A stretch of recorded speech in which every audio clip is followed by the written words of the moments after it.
Hey VC, Plastic Eric here, Plastic Soundwave Cult, here for another very windy edition of Collection Connection. Again, it's just an excuse to talk about music. Today, Monday, I will be doing talking about an album. On Thursday, my brother Bryce over in Good Ship Ponsonby will be showing an album that is related to the album that I'm showing today.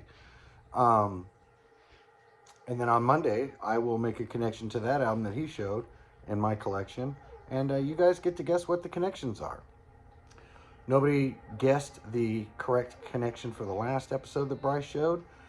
Basically, one of the Heartbreakers worked on both of those albums. So nobody got it. But please check out Bryce's last video. There's a link right there. He did a spectacular job of going over our last 300 connections and what countries we've covered, what bands we've covered, what years we've covered, what genres we've covered. It's absolutely amazing, all of the variations that we've had of this particular show that we've been doing. And, you know, of course I find it interesting because I'm involved in this, but I think you guys would find it interesting too. Just all the different bands and all the different countries and all the different genres that we've covered in all this. So if you get a chance, check that out. So since nobody got the connection, I'll tell you that Bryce showed Scritti Politti, Psych or Cupid and Psych 85. Came out in 1985, obviously, and I think he even made that joke. And I used to have this on vinyl, but it was one of the records that got stolen when my collection was stolen way back in the 90s, and I never replaced it. I did, however, get the 12-inch single of Hypnotized from Scritti Politti. It's a funny thing about that album. I was watching a stream the other day, and somebody was talking about how much the Rolling Stones must have driven so many fathers crazy, you know, with Mick Jagger kind of coming off sounding like a lady or something. And that made me think, oddly enough, of the time that I played Scritti Politti in the car after I made the tape. Played it in the car with my dad in the car. And, you know, you always get that infamous question from your dad, is that a guy singing this song or a girl? So that's the main thing I remember about them. I know that their song, The Sweetest Thing, was done by Madness. Of the two versions, and I know I'm in the minority on this, by far, I like the Madness version better than the Scritti Politti version.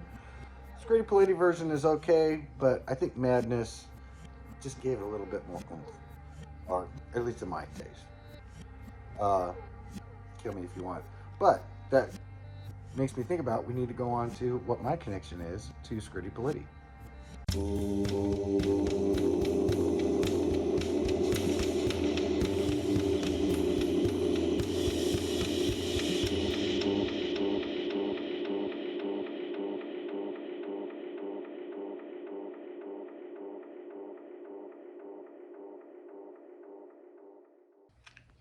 And so, the album that I'm going to show for this connection to Scritti Politti, Cupid and Psych 85 is an album from a year earlier.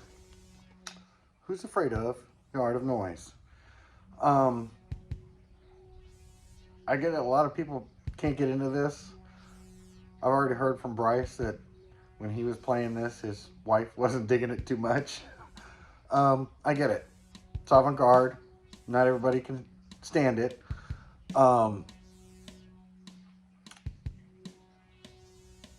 Fantastic album, I think.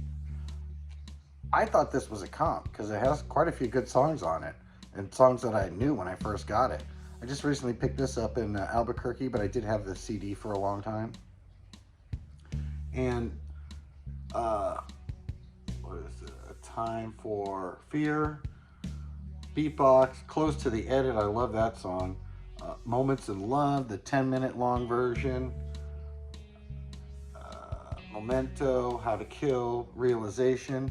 Fantastic band. I believe Trevor Horn was in this band, a couple other people, a lady like Dunley or something like that. Again, I'm just looking up this stuff on this album and finding out what I can find out about it. Interesting thing about their name, Art of Noise, is based on works that were done by um, Luigi Rizzolo. I hope I pronounced that correctly. Um, he's considered the first experimental noise musician, and a big part of the avant-garde. And they named their band after the guy who basically came up with the idea of noise and taking noise.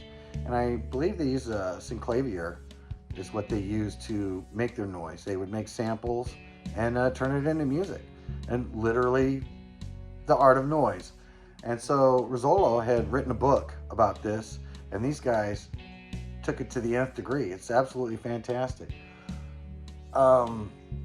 So yeah, Trevor Horn is in this one.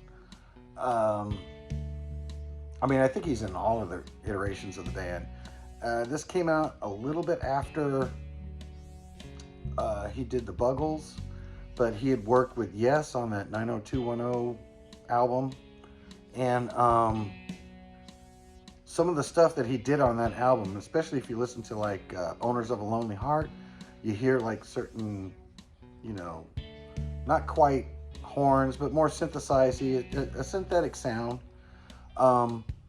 Those sounds were the beginning of Art of Noise. Trevor Horn took that, got together with some other friends. I think one person is a journalist, one person is a producer. Trevor Horn's a producer and a musician.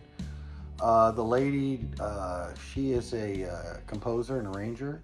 And so it was very interesting to find out about the credentials of the people that came into this band, and with those backgrounds, how they came up with this music.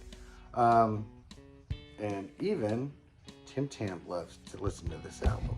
Not everybody does, but Tim Tam's one. Probably the only cat I got in here that will. But yeah, if you get a chance, check out this album. Again, I thought it was a comp all these years, and then I just found out it was their actual first album. And so mine has a different cover than the one that you saw generally in Europe and England. That one there, it's on ZTT Records, I believe it is, or ZZT Records. And definitely an experimental sound that not everybody can get into. But if you can, hopefully between Scritti Politi's Cupid and Psych 85 and this album, you can figure out, I screwed that